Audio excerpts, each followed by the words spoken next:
ఇవి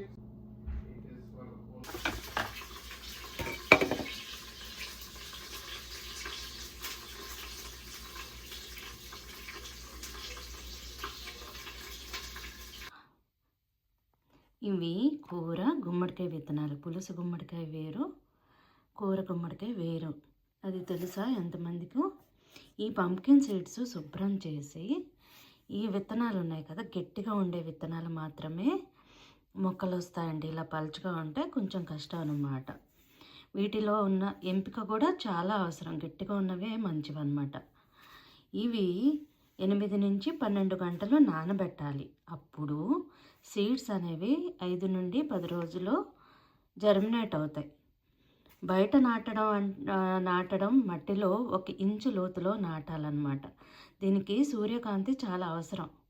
నీరు ఎక్కువ పోయొద్దు. మట్టిలో నీరు నిల్వ ఉండకుండా చేయడం వల్ల మనకి 5 నుంచి 10 రోజుల్లో జర్మినేట్ అవుతాయండి ఈ సీడ్స్.